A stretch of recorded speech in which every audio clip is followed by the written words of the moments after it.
let's get cracking. We've got quite a lot to get through today. We're probably running in this window in this Zoom window till about 1:15, I think. So, Kelly Vero, do we have you? You're joining us as our first speaker. Hi, Kelly. How are you doing? Perfect. I'm really great this morning. Hi, how are you doing? I'm well, thank you. I'm well. Yeah. Are you loving my AR lipstick and my AR eyebrows this morning? Oh yes, right. How amazing! Very good, very good. Yeah, it's pretty good. The filters are good, aren't they? They're actually in Zoom. Beat that, Dave.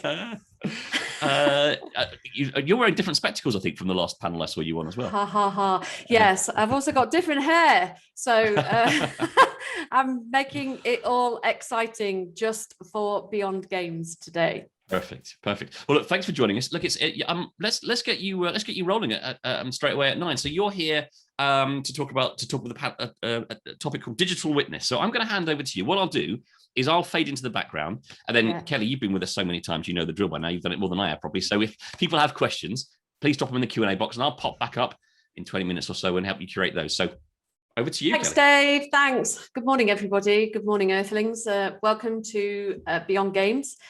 Especially welcome to me presenting, which doesn't happen very often, but because I kind of feel like this is a subject that's extremely passionate to me, it feels very natural for me to want to be able to present something like this to you. So without further ado, let's get cracking. I'm going to talk about the power of immersive reality in the metaverse. We've talked about the metaverse quite a lot over the course of the first day, for sure, at Beyond Games, but what does it actually mean, and where does it come from, and how does it affect us, and what can we do with it? So I'm Kelly Vero.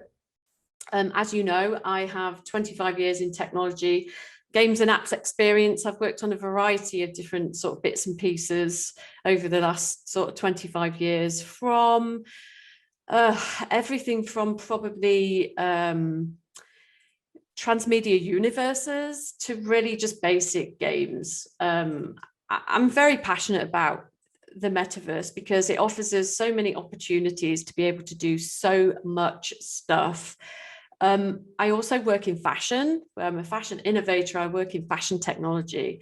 As I said, I'm a transmedia specialist. I also write about the future, and I'm a technology mentor. I'm based in Zurich, where I work for a company called Dazlus. We are creating AR technology, which immerses art and entertainment together in a very meaningful way, using augmented reality and stumble upon cloud technology software. So that's a little bit about me, but it's not about that today. It's about where we're at. And actually, I have to start off by saying that I'm a little bit cheesed off with the metaverse because it's 2021, but it feels like 1992. Guys, I'm going to provide you today with a walkthrough of interesting facts, figures, hints and tips about the metaverse and the power of immersive reality. But also I want to use a few pointers where you can probably find out more. So either screen capture or reach out to me on LinkedIn or through any of the other sort of channels that I'll show you at the end, even on my Twitch channel, and ask for more information about any of this stuff that you've seen today. I'd be more than happy to share it with you. So it feels like 1992 because, well, nothing's really changed. We've been waiting for you guys for like a really long time to do some stuff with us. And this kind of like waiting that we're experiencing comes from a place in the late 80s and 90s where we were sort of dreaming about science, and we've stopped dreaming of the future now and we're letting it happen. The metaverse today is like way more than Second Life. What it will include over the course of at least the next year in terms of technology is haptic technology, meaning that all of those things that we can see and hear and talk about, we can now start to feel. So if you're kind of feeling a bit about the metaverse and that it is so much of a amorphous blob of stuff, don't worry. I'm going to try and filter out some of this utopian vision BS for you. And I'm going to start to make us think a bit more maybe about the shamanistic consciousness of the metasphere, which will be backed up by some of my great friends and people who I really admire over the course of at least the next day or so. So if you can see that picture of Wesley Crusher there on the left-hand side, you'll know that I'm also a bit of a Trekkie. And when I watched the episode The Game of Star Trek Next Generation, which I think came out in 1992, 93, I was wowed by it because I thought, wow, yeah, I work in the games industry anyway, which I did at the time. And I'm thinking to myself, this is the way of the future. This is the way that we're going to go. And it was treated with such negativity in that episode that I couldn't help but think to myself, wow, we need to really do something. Who is going to be the architect of this? And the architects of these things today in 2021 is everybody that you can see on the right-hand side, from the amazing people at Lockwood, who I know are the sponsors of this week, but Canova, GTA Online, Playlabs, who are talking this week, and Gurmit, which is a metaverse set in a sugar plantation. NVIDIA, they've also announced that they're releasing a kind of metaverse platform, and Verizon have been pretty successful in this as well. I guess you'll hear from other creators in this space like Thomas Lee later this week, Mark Engelhardt, and a few others that are involved in the creative process of developing for the metaverse.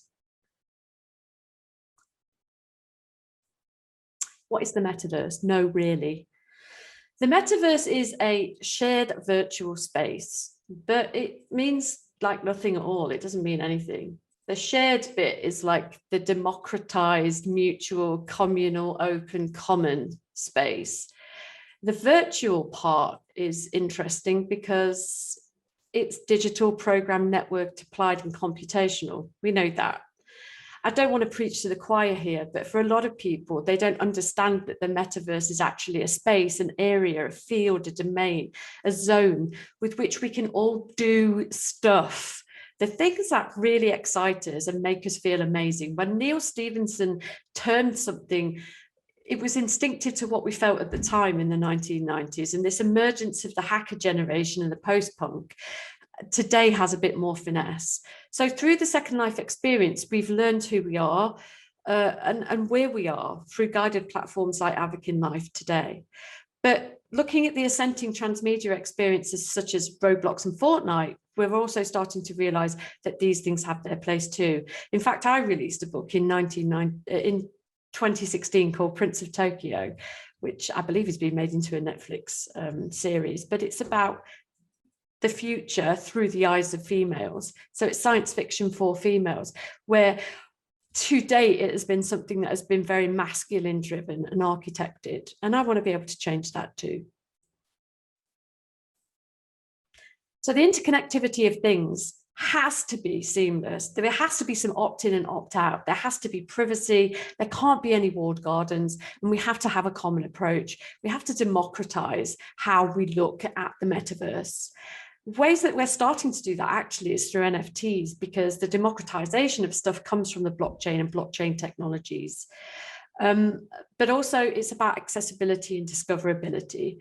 Accessibility particularly is important to me because I want people who are visually impaired to have the same experiences as neuronormal or non-visually impaired people, to be able to feel the same way that we feel about being in the metaverse. The geography of the future allows us to pull this physical idea together through architecture and holodreams. This pagan techno-utopianism makes us curious about who we are in the universe. So it's very centered upon us.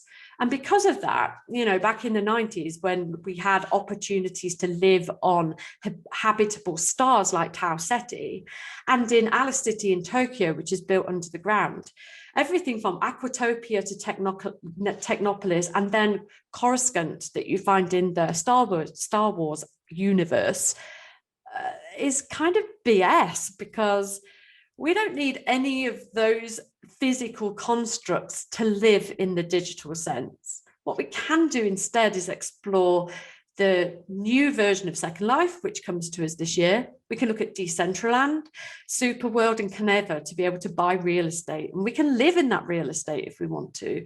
We don't have to sort of think about things as being such physical states. After all, I mean, I see the universe as being something a bit like that moment in Men in Black, where they explained Orion's belt, you know, living on the collar of a cat. You know, the universe might be the size of a mood ring that tells you that your lover is thinking of you on an app. These things exist now as wearable technology. But why do we even need to be actually here? Star Trek: The Next Generation really brought forth this ideal that we could travel to universes, places, and things that we like on a holodeck. So while I'm sitting in Zurich now, if I'm really missing Skegness, I'm not. But if I was, I could literally jump into a holodeck and be there in like a couple of minutes, down on the seafront, drinking beer on a Sunday afternoon, living my best life, which isn't happening during the pandemic. So the pandemic, in a sense, has given us an opportunity to open these doors and think about these things that we haven't done before. How we map the digital self is very important also. In order to understand this, I suppose I'm pretty influenced by what William Hurt's character did in Until the End of the World. And what he was doing was using technology to document the intimacy of his life that he could then show to his mother, who, based in Australia, was blind. So he went on this kind of road trip journey, this sort of fantastic voyage of meeting lots of different people, documenting these experiences, but then doing it with his brainwaves and then sending that to his mother, who's blind. And incidentally, Luciana Hale, who I super admire as an incredible thinker in this space particularly, has created some ridiculously cool fine art from her brainwaves. And it's not even like you can say, oh, mad people are thinking about this. You know, Luciana is so talented in this field, along with guys who I talked about before, like Playlabs and Gurmit. They're thinking constantly about ways that we can use our bodies to be able to be the creators of what it is that we're looking for within the metaverse. So check out Wim Wenders, obviously Until the End of the World's author and director, Luciana Hale, and DeepMind, because DeepMind has for a long time now been doing quite a lot of stuff with brainwave technology. And that is something that we're kind of quite into and excited about. I'm passionate about fashion. Can't you tell by looking at my ridiculous hair and clothes? I'm actually wearing some circular fashion today because this is something that I thought I'd wear that dates back to the 1980s. I know I'm going to get loads of comments in the chat box saying, yeah, it looks like it. I don't care. But I want us to be able to think about fashion as a circularity. A lot of people are trying to figure out how the circular nature of fashion is indeed, a powerful enough tool to stop us from wasting textiles, fabrics, money, people. And what we have to do is come up again with a common framework that lives within a kind of metaversiality. And that has to be democratized enough so that nobody owns it and everyone can use it. Now, LVMH, that's a Louis Vuitton, Martell, Hennessy group, and Kering's, they're on the way there with their sort of RFID to blockchain projects that they're working on. This pandemic has seen such a massive sea change in how we dress and how we are aware and our consciousness of circularity, that it does belong in the metaverse because it is in and of itself a landscape with a real relevance to how we're going to live our lives.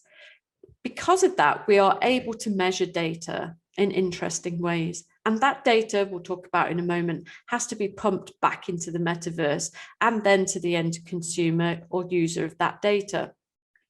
So everything from emotion data, which is a new concept that measures the qualitative nature of things that we handle and hold, all the way through to digital sustainability, which is something I'm very passionate about. I don't like to see servers wasted. I don't think that it's appropriate to just create looks for a season in digital and then just leave them on a server.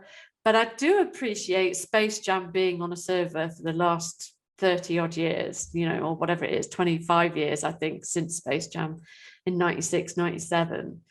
I want us to also think about quantum fashion, because what I want like this is totally different to what you want. And I should be able to have this, but you shouldn't have to pay for it.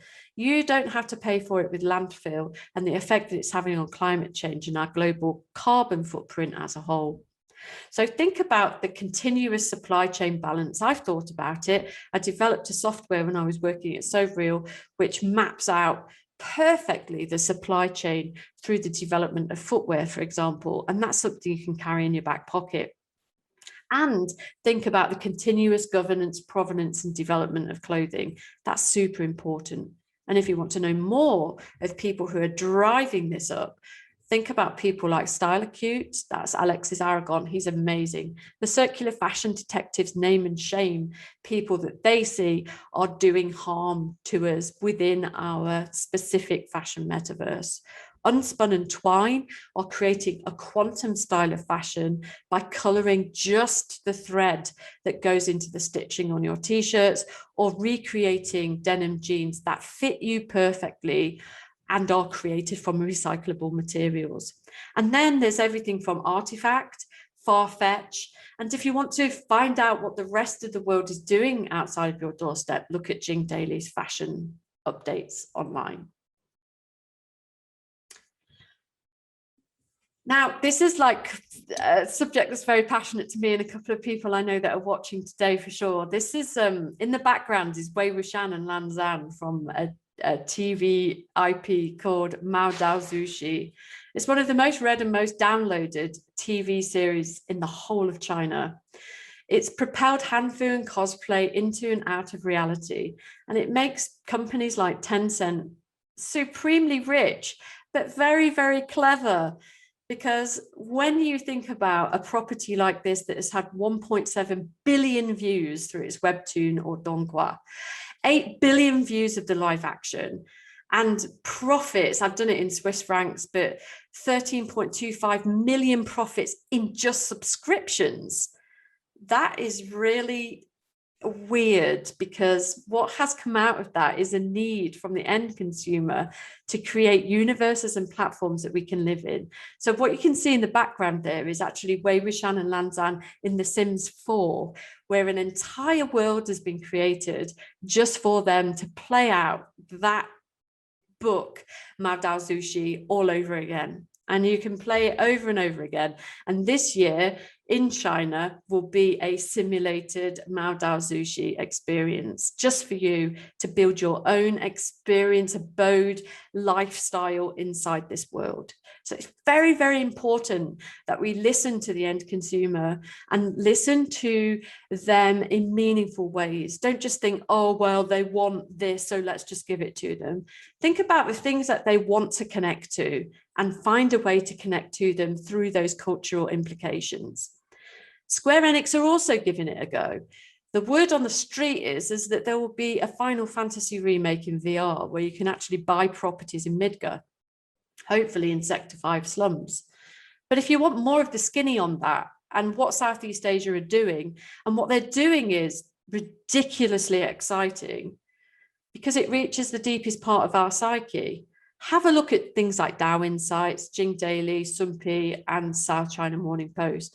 Where we are entertained, we will always stay. And that is something that we have to adhere to massively in the metaverse. Alongside that is beauty. Beauty products, try-ons that are related to fashion in some way, but also related to the Southeast Asian boom in this area, mean that, and I'm speaking as a massive Jungkook fan, I also like V, but if you haven't lived in Netmarble's BTS universe yet, you really don't understand what's going on in the metaverse at all. You haven't watched Butter, which is watching a piece of heart-shaped butter melt over the course of an hour. That means you haven't lived in the minds of your audiences. So look at the connectivity of Gucci through games and apps. Virtually wear what Jimin wears in the Louis Vuitton campaign. Is it a money thing? Not necessarily. It's a branding thing. It means that the metaverse, its creativity can live alongside branding, again, in a very meaningful way that appeals to our psychology as end users.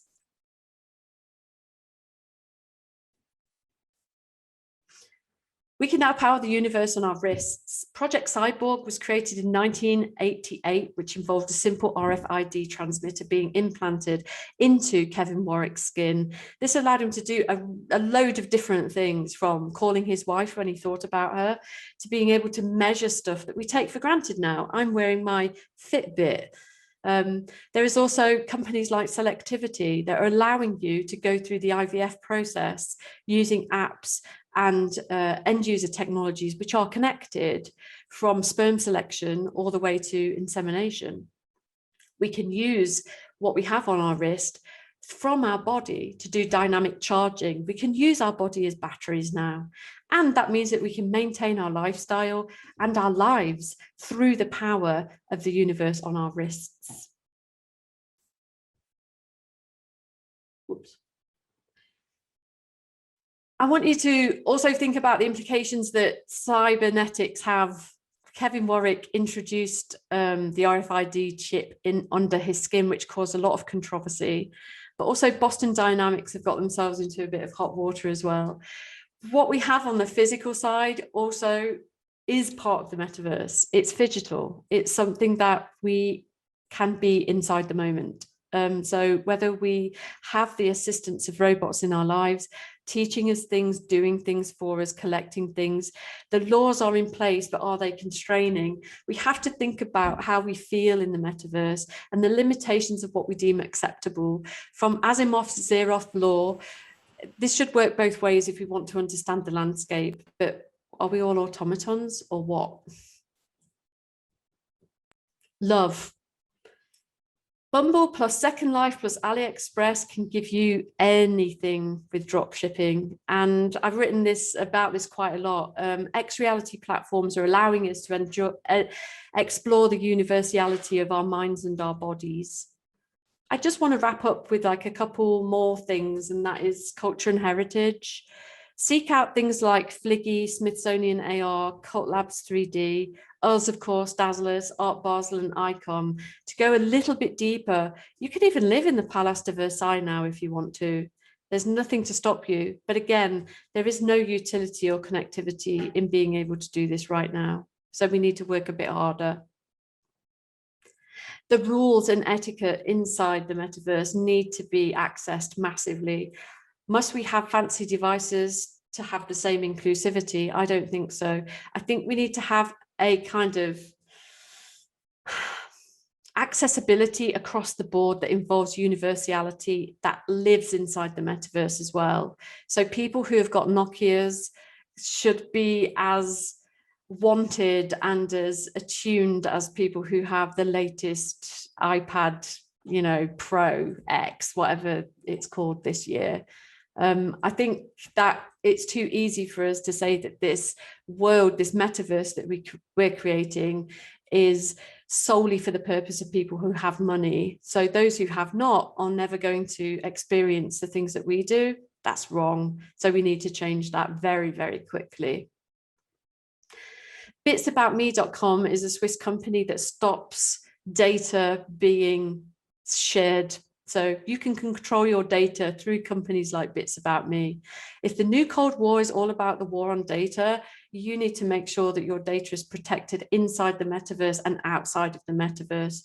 Are you being watched? Yes, potentially, but the metaverse, if it's democratized, will allow us to be able to do so much more in terms of what can be seen and what can't be seen. We have to have that intimacy as well, because we are human beings. And finally, for me anyway, the digital aging process. We will be the first generation to embrace old age using technology. What does that mean? Everything from health management to death needs to be managed by both data and the metaverse. What happens to our digital self when we die, that's up to you. But certainly in terms of the democratization of all of the things that I've talked about today, we have to start to think pretty seriously about what's going to happen when some of us reach 65 and all we have for company is an AMD Radeon graphics card, for example, or a subscription to League of Legends or Fortnite, right? So think about AR cloud technology, stumble upon new worlds, be free to create content on the fly and feel like you can walk the same road in Zurich as you might in Shanghai. Is today so important? Why don't we start planning for the future? I think that's what's more important. I know you've got no questions, but if you do have any tough questions, trolls, or complaints, forget about it. I'm not interested. I'm just joking. You can forward them to me. I'm everywhere. So, and I'm also here this afternoon. Please enjoy the rest of Beyond Games. I think that this is possibly the most exciting experience like I've had. I've been building up to this probably for the last 48 years. So back to you, Dave. Wonderful. Kelly, what an amazing talk. Thank you very much. What a great way to start the day. And you've basically just given us this fantastic insight into all the different questions of the metaverse in such a short space of time. I started taking notes thinking, I'll ask Kelly about that. And I've basically filled this entire pad and we've got questions coming in from the audience. And I want to leap into those. I thought that was great. You started off and I thought, we'll have a chat about Star Trek. We'll get onto the holodeck. And then I've just filled this whole thing of other things I should be watching. So thank you for that. That's amazing. Let's dive in and get some questions if you're happy to take them. So thanks everyone for all the questions you've dropped in there. Oh, and we've got our very first question was live long and prosper, Kelly. There you go. So thank you if whoever dropped that in there. So you gave us loads of food for thought there. In fact, so many different issues that we get over. The first question that came in there was, why do you think the metaverse scene has been so masculine? Women are innovative. Why aren't they leading this field? That was an anonymous question, but it's a good way to start, I guess. This is a nice question because I think it's very valid and important. One of the reasons why, I think that it's important is because William Gibson, Neil Stephenson, I don't know whether you've noticed, but these guys are guys. And so if they're the architects of the metaverse, we're going to adopt ideas of the metaverse, not maybe from the Ursula de Guin side, but we're going to probably look more at Neil Stephenson and what he's doing and what William Gibson is doing. So this masculine approach to the metaverse is sort of the de rigueur, or how it has been for the last few years, Dave. I don't know whether we really think about the gender of the metaverse, but certainly it does feel like the constructs that are in place are very focused upon masculine tropes. And I think we've got to get rid of that a little bit. Yeah, absolutely. Do you know what? We could probably do a whole talk about gender identity in virtual worlds, right?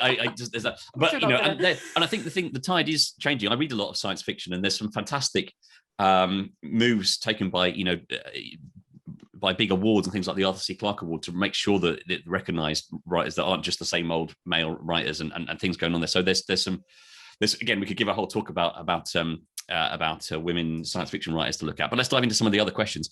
So Selen says, Kelly, hey, love you. Want to talk about femtech's role on community of gaming and how do you compare today's circumstances with the next 25 years when it comes to women's rights, LGBTQ and communities and groups that need equal rights? Can we say the future is bright because we're working on it? Well, there's lots of areas to talk about there that, again, I think probably needs an entire track. Right, Dave. Exactly. The next time we'll put a slight track aside for it. Yeah, but certainly I think that femtech, sort of is a growing space. I talked about wearables. Wearable technology at the moment is mostly worn by women. So we are very sort of aware of who we are as people. And so therefore, there's a whole movement about this stuff. Go and join Women of Wearables because it is a fantastic community and an opportunity for you to talk about everything from game tech to wearable technology, Selen. So go for it. That's great. Do you know what? I want to leap onto some of these questions. We've got loads. We haven't got time. One interesting point actually you made right at the start, Kelly. I just really clocked my own notes to myself there. Star Trek being oddly prescient. That episode, The Game, which I agree is great. Interestingly, I think the way that those games that they're all staring at control the Enterprise crew is through manipulating their dopamine, right? And I remember watching that again recently and thinking, this wasn't so much games that social media they were predicting in a way. I think it was, yeah. But certainly there is some sort of technology there that because you have this sort of wearable device that sits on your temples and measures that dopamine that you talked about. And certainly Wesley Crusher is the last one, isn't he, in the whole crew to sort of go, hang on a minute, there's something going on here. Yeah. But yeah, there's wearable technology involved in that. And I thought that was quite interesting how we can control games with our brain. That's certainly something that a lot of our speakers are involved in this week. Yeah, absolutely. So do you think we'll get to a point where fashion will be created digitally first, based on our styles and body shapes, and produced only after tested digitally? Would that be a solution to decrease waste and avoid social issues related to production and so on? Yeah, it's happening already. Take a look at companies like Artifact. Go and read magazines and online press like the Interline. They talk about this stuff regularly. The editor is very game tech focused and very digital focused. Hello, Ben Hansen. And so you should probably take a really good long look at the amount of digital that's being created first before it goes into the supply chain. That's great. Do you know, we are going to have to wrap up because I know we've got a pre-record to watch next, so we're up against the clock. But I do want to ask you one final question. Again, something we could talk about for an entire track. How do we stop the land grab by major corporations and tech companies to ensure that we all benefit and secure our space in the coming metaverse? We need that common framework. We need that democratization. And once we have that democratization where the metaverse belongs to everybody, then we have an opportunity to stop that land grab coming from the big sort of American mega tech corps.